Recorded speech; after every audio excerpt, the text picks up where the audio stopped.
La paz y la gracia de nuestro Señor Jesucristo sea con todos nosotros. Bien, tenemos este tema, el desamparo del hombre. Está basado en San Juan, capítulo 5, versículo 5 al 9.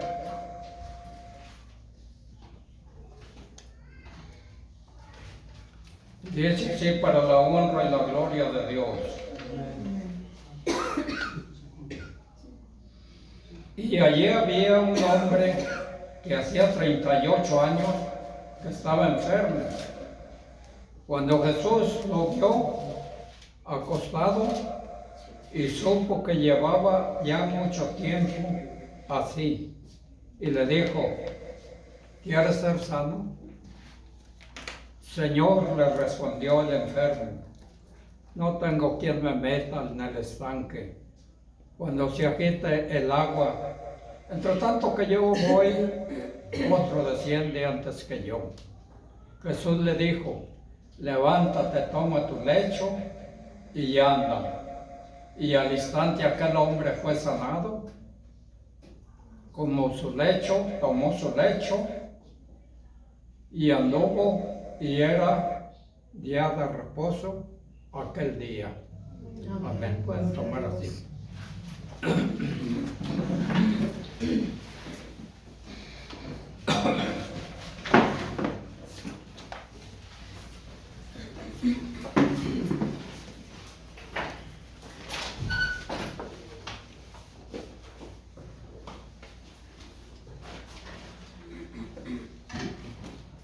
Este es un pasaje de las Sagradas Escrituras en las cuales encontramos que el Señor Jesús, aunque residía habitualmente en Galilea, Jesús acudía a las fiestas de Jerusalén, y no solamente para cumplir los preceptos de la ley, sino por la oportunidad que le ofrecía para predicar el Evangelio a grandes multitudes.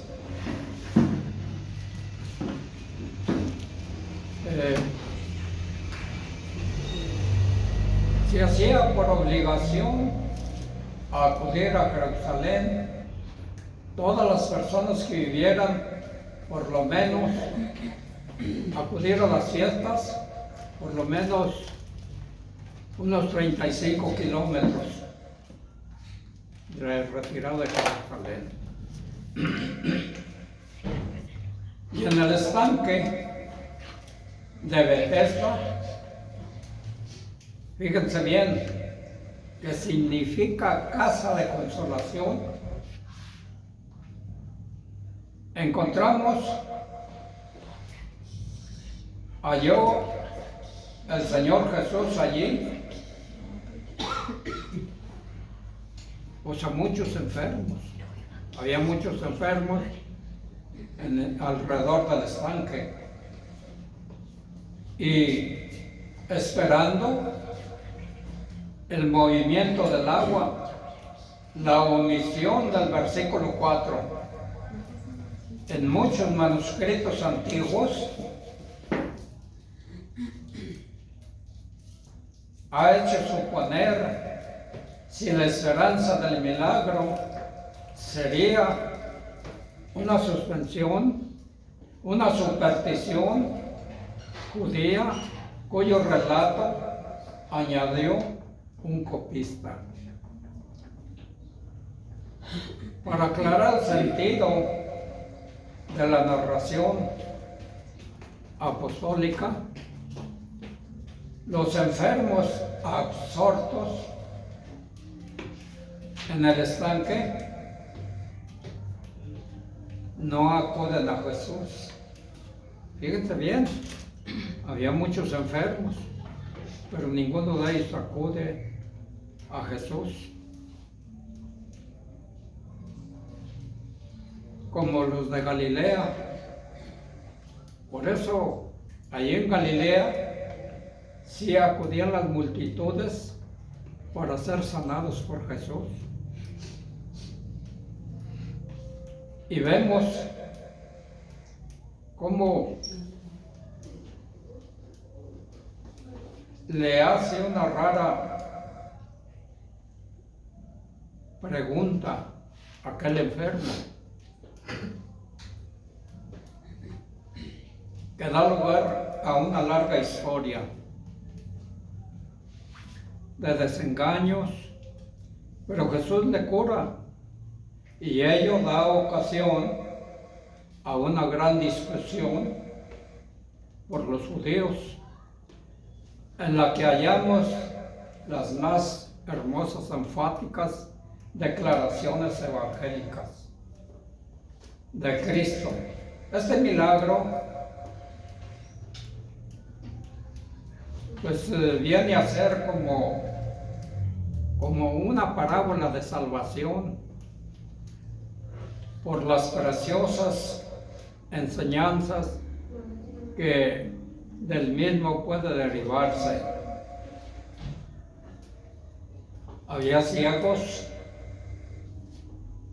para ver la verdad, como nos dice en 2 de Corintios, capítulo 4, versículo 4, en los cuales el Dios de este siglo, fíjense bien, cegó el entendimiento de los incrédulos para que no les resplandezca la luz del Evangelio de la gloria de Cristo, el cual es la imagen de Dios. La luz del Evangelio está siempre resplandeciendo. Dios está siempre tratando de resplandecer en los corazones de los hombres, pero Satanás pone varias barreras entre los incrédulos y Dios.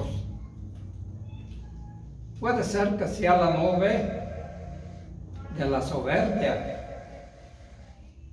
de la rebelión o de la propia justicia o cualquier otro centenar de cosas. Pueden ser muchas cosas, pero todas estas sirven de manera eficaz para impedir la luz de Dios. Amén, gloria a Dios. En Bethesda está llena de cojos para andar por sus caminos, incapaces de marchar rectamente, saltando por encima de los obstáculos del pecado, faltos de voluntad moral, se arrastran por el fango del mundo, secos para producir obras de alabanza y acción de gracias a Dios, desengañados de las ilusiones religiosas de la juventud, porque muchos que empezaron en la juventud se vuelven secos para seguir el camino que Dios les quiere mostrar.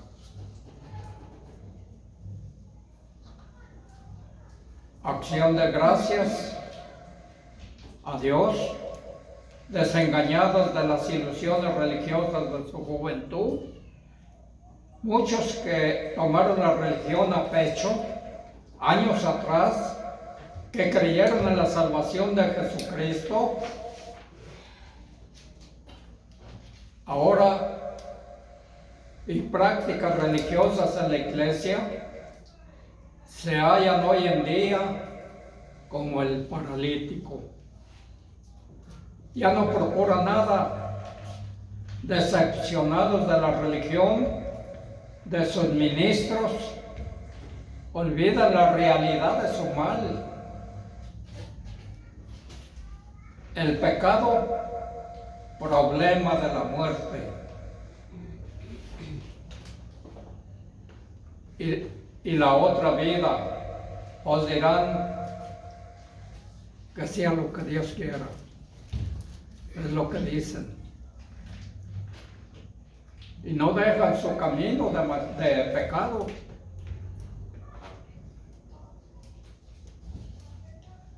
Y los vemos, pero lo que es, yo no quiero seguir con estos fanáticos, dicen ellos. No quiero seguir con estos fanáticos de su Dios. Me siento más a gusto lejos del culto a Dios. ¿Cuántas almas conocéis así? Y quizá es la experiencia del propio oidor. Jesús ofrece de preferencia a los desengañados. No es que no quiera salvar a los demás, pero hay quienes de tanto querer salvarse a sí mismos, no se dejan salvar por Cristo. Esfuerzo vano,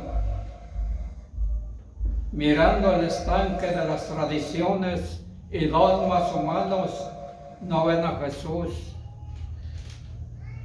Les habláis de Cristo, el Salvador, y expresan su fe en el poder de una medalla o de un crucifijo o de algún escapulario, la misma tragedia de Bethesda. No oirán a los enfermos. La conversación de Jesús con el hombre, a quien le ofreció fácil y plena recuperación, pero ninguno volvió la cabeza para decir, yo también quiero ser sano. Estaba lleno de enfermos. Jesús le dice al hombre, ¿quieres ser sano?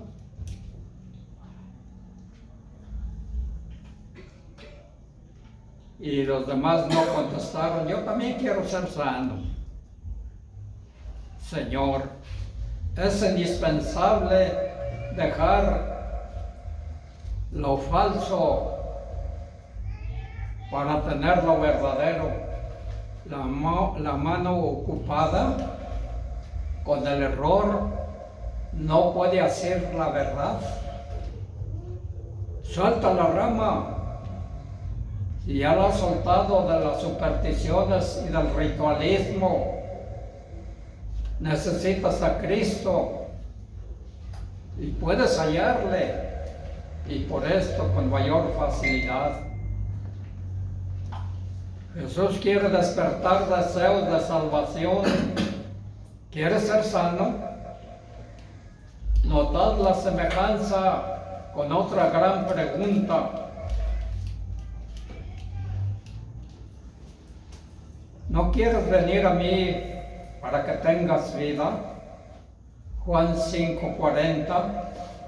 Jesús no concede la curación del cuerpo ni la vida eterna del alma, sin ofrecer ambas. En ambos casos parece innecesaria la pregunta, pues la necesidad es obvia. Pero puede que no la sintamos. Por eso trata de despertar el deseo. Háblanos en el Evangelio de la vida eterna. Perdón, salvación, de las muchas moradas en la casa del Padre, hasta que entusiasmados por su revelación estemos prontos a decir como Pedro, Señor, ¿a quién iremos? Tú tienes palabras de vida eterna. Juan 6:68. Hasta que hiciste tal anhelo en el alma, Jesús no puede obrar. Imagínate que oyeras a Jesús decir, ¿quieres ser salvo? ¿Qué le responderías? no la muerte espiritual eterna. O dirás, sí quiero, pero ahora no.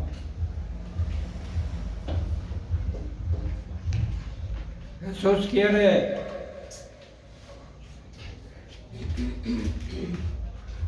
originar en nosotros una fe viva.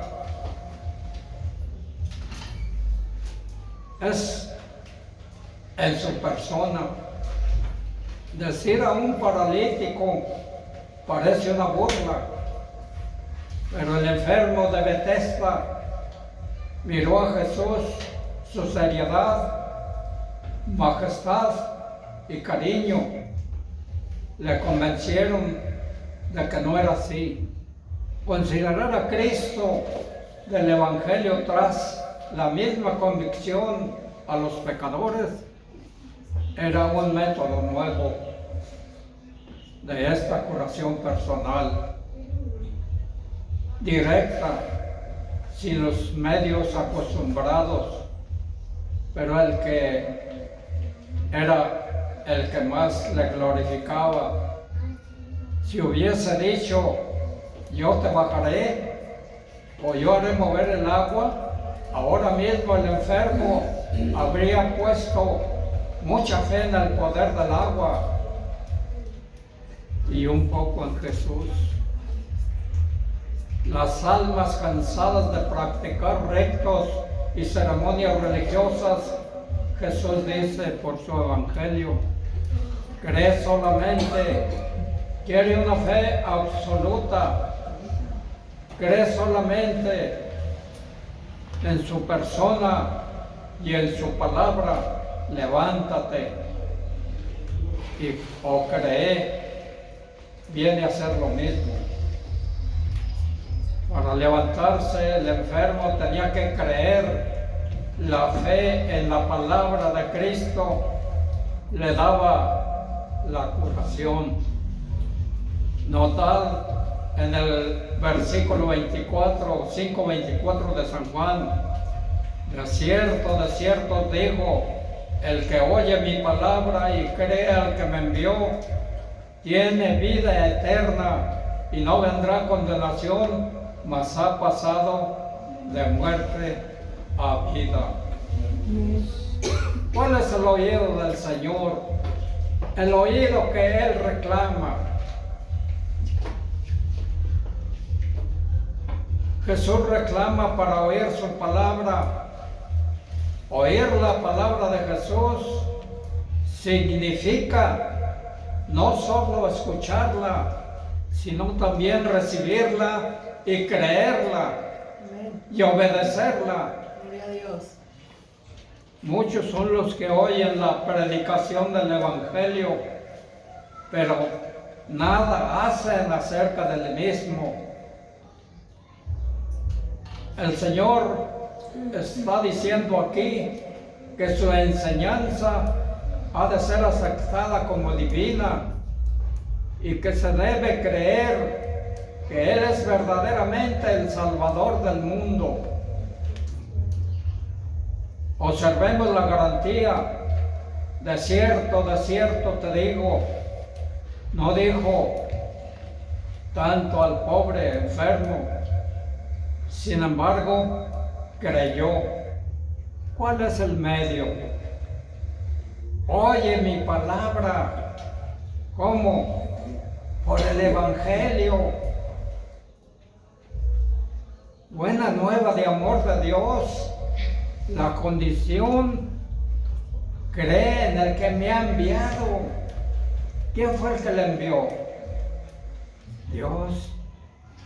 Es decir, a Dios que nos ha hablado por medio de Cristo y sus servidores, inspirados. ¿Quién le resiste? Resiste a Dios. ¿Quién cree su testimonio? Es signo de que Dios es verdadero. En el estanque de Betesda había muchas personas que eran pobres y mendigos, Muchas personas en el mundo son ciegas, cojas, inválidas espiritualmente. Su esperanza y su fe desesperadas, o bien la discreción que se da en las Sagradas Escrituras, se deben tomar en forma literal. O los hombres de esa época daban su explicación acerca de qué había en el estanque. Estuviera agitado. Si este relato es una descripción de un hombre sobre qué sucedió en el estanque, entonces había un sector subterráneo de energía, ya sea aire o una corriente debajo del estanque, y hacía que burbujeara de vez en cuando. La gente de esa época, tratando de aferrarse a algo que los ayudara en sus supersticiones, en sus cotidianas, decían que se producía algo sobrenatural, y cuando el agua burbujeaba se creía que un ángel estaba nadando en el estanque, y también se creía que la primera persona que se sumergiera en el agua después del burbujeo sería sanada.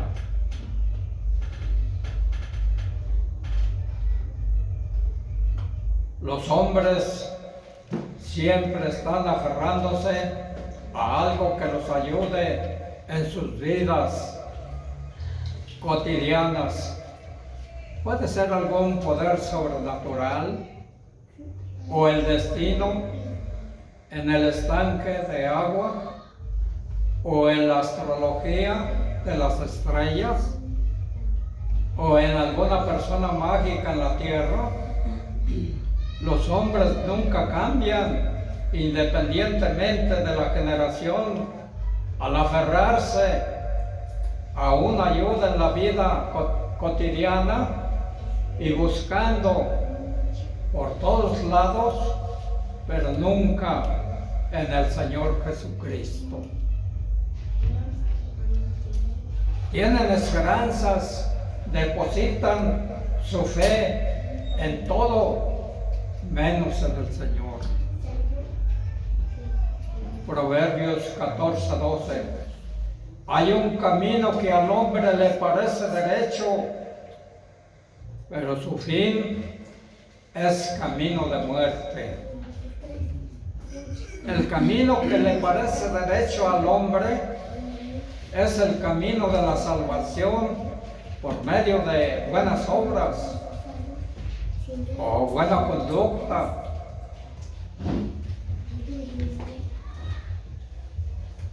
Hay más personas yendo al infierno bajo este concepto erróneo que cualquier otro.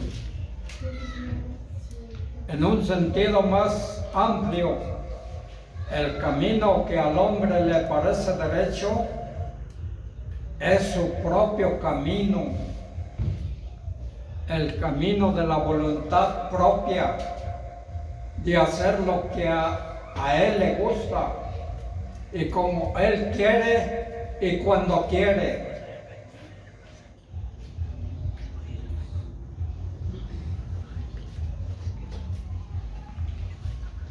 Que menosprecia la dirección divina o el consejo humano.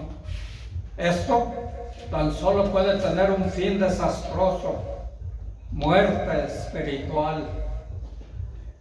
La situación difícil del hombre estaba allí, paralítico, inválido.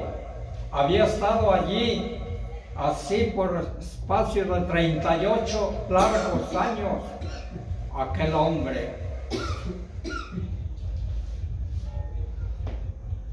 La compasión de Jesús fue cálida, conmovedora, reveladora, demostrando cómo quiere Él llegar a cada persona. Es obvio, el hombre yaciendo allí, Él vio al hombre yaciendo allí y supo todo sobre su condición desesperada. Advierta, Jesús, el que comenzó la relación, fue Jesús, acercándose al hombre y ofreciéndole su ayuda. Ningún hombre debe continuar a través de la vida como lo ha sido siempre, esclavizado por el pecado y la corrupción, las necesidades desesperadas del mundo. Puede experimentar el poder sanador de Jesucristo, poder cambiar su vida y convertirlo en una nueva persona. Amén. Señor les bendiga.